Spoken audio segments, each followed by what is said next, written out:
What's up, guys? My name is Coach Grant Caraway. I've worked with thousands of different high school athletes, collegiate athletes across the country. Our services have generated probably over $50 million worth of scholarship offers and scholarship opportunities for the athletes that we work with. And today I'm going to be talking about 5 tips to help you get a scholarship offer.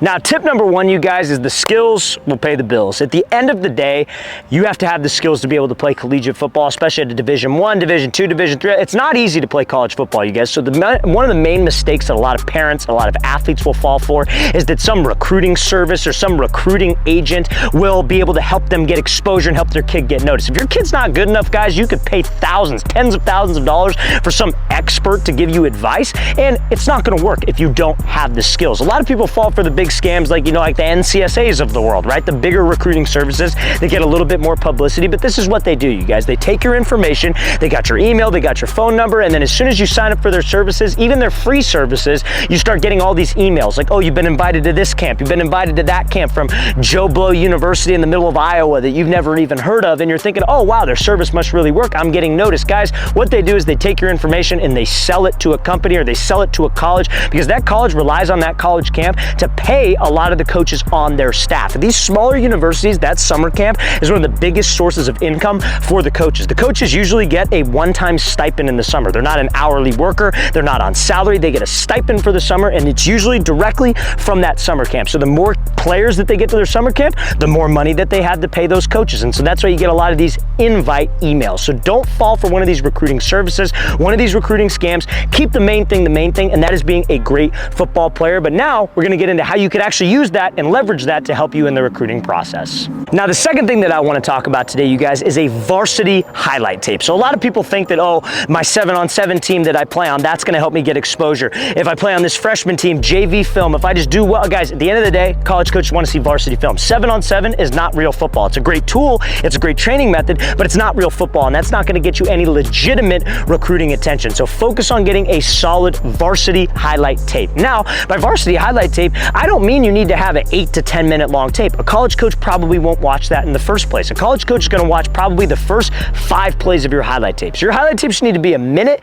to 3 minutes long, your most explosive plays first. You need to showcase within the first 10 seconds of the video that you are a college level football player, because that's what makes you stand out. And a college coach, they're some of the best scouts in the world, you guys. They literally evaluate talent for a living, and if your first couple plays do not pop off the page, they're going to move on to the next, because they've seen so many athletes, they've seen so much talent, they know who has it and who doesn't. Now, before we get into tip number 3, you guys, if you're a wide receiver or a quarterback watching this and you would like a custom-made workout plan, check out that very first link in the description below for our new First Down Training custom workout plan service. What you could do is you could submit film to myself. I will break down the film, giving you audio and video feedback. I'll draw on the screen, hey, you need to improve here, you need to improve there, and then what I'll do is I'll make a 2-month-long custom gym and on-field workout schedule for you to follow, which will emphasize those weak points of your game. We have worked with already hundreds of athletes with this specific program. It's just like training with us in person, especially if you guys live away from Southern California, which is where I am based out of. So guys, if you want some more information on that,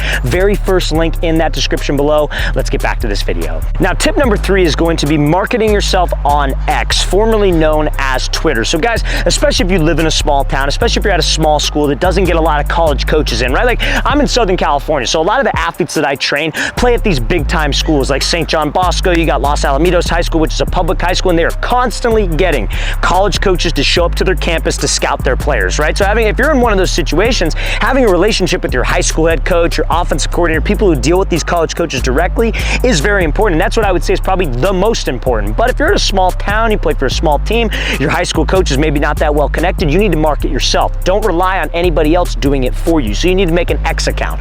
X, obviously formerly known as Twitter. A lot of college coaches use it to scout talent and to always try to find that diamond in the rough player, because college coaches are always looking for that. Recruiting is so competitive. If they could find a guy that other schools maybe don't know about and they figure is a steal, they love that kind of stuff, guys, because everything's just a competition with those, especially when you get to that level, everything's a competition. So how do you do that? So number 1, you need to make a profile. In your profile, you should have your graduating class, your position, and some type of marketable attribute about yourself, and the school and state that you are in. Reason why you want a marketable attribute about yourself is just so you could stand out. Then the pin tweet tweet on your X account should be your varsity highlight tape, because that's the first thing that you want people to see when they go to your account. You just want to keep professional. Don't retweet stupid stuff, retweet your teammates doing things, post things of your clips of you training, clips of you working out, whatever it is, but just keep it professional, because again, you never get a second chance to make a first impression. Then on X, you have a lot of opportunities to connect with college coaches, and that's what we're going to get into next.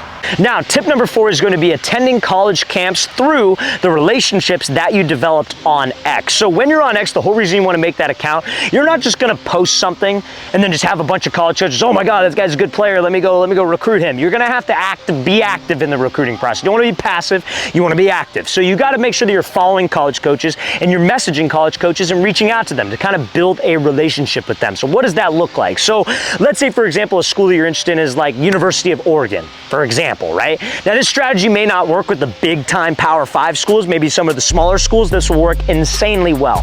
But what you want to do is you want to go to their main Twitter account or main X account for their school. So type in Oregon football in the X search, you go to their main account, and you don't click on their followers, you click on who they're following. And usually that's a list of college coaches right there. And what you can do, follow the different college coaches that fit your position criteria. Let's say you're a receiver, you want to follow the receiver coach, and you also want to follow somebody called the recruiting coordinator for your region of the country. So how college coaches recruit is they will send one guy to a specific region to recruit all players. They don't send the receiver coach to 50 states. So you want to find out who that is for your region, you want to follow him, follow your position coach, and then you want to reach out to him. But don't reach out to him with the cliche, hey, I'm a class of 2025 receiver, like can I look at my film, offer me, can I get your number or whatever. Don't do that, because they get thousands of those every day. How you can stand out is by asking a question. So ask them a question about a college camp that they have coming up. Hey coach, you having any camps this offseason? Are there any camps that I can attend where you will be there? Ask them a simple, short, to the point question. You don't need to send them your film. You don't need to send them your height and weight, your name. You don't even need to send them your name, guys, because it's already right there in your X bio. They're going to be able to see it. They're not idiots. They're not a bunch of 5-year-olds. So guys, reach out to them with a question, get that answer from them to build a line of communication. Now, they might tell you, hey, we're going to have a camp this date. You go to that camp, you reach out to the coach before the camp. Hey coach, I reached out to you back in March or wherever it was, and I'm attending your camp tomorrow. I look forward to meeting you. Go to the camp, you talk to the coach, you perform well, and then maybe after the camp you reach out to him again, and that's how the process starts. It's all about relationships, especially when you are at a smaller school or maybe a school that doesn't get enough recruiting attention. Now, tip number 5 to help you get recruiting, get a scholarship offer, has to do with your mid-season and full season highlight tape. So everybody, let's say for example, and again, if you have an 8-game season, just cut the 8 games in half. But let's say you have a 10-game season. After the first 5 games, you need to make a mid-season highlight tape. So it should be 1 to 3 minutes, just like that varsity highlight tape that we talked about in the beginning of this video. But that highlight tape, 1 to 3 minutes, explosive plays, send that out to the college coaches that you have relationships with, whether they've came to your school and you've met them, whether you've gone to a college camp and you've got their Twitter information after that, or whether you've reached out to them on X. Send them that after 5 games. College coaches, they do recruit during the season, you guys. And then after you get 10 games, send them the full season tape. It's just a form of following up and staying relevant and staying in that college coach's mind. And that's usually what leads to that scholarship offer. It's a full year-long process just about, you guys, but if that's what you want to do, you have to do those little details to help you out and get recruited.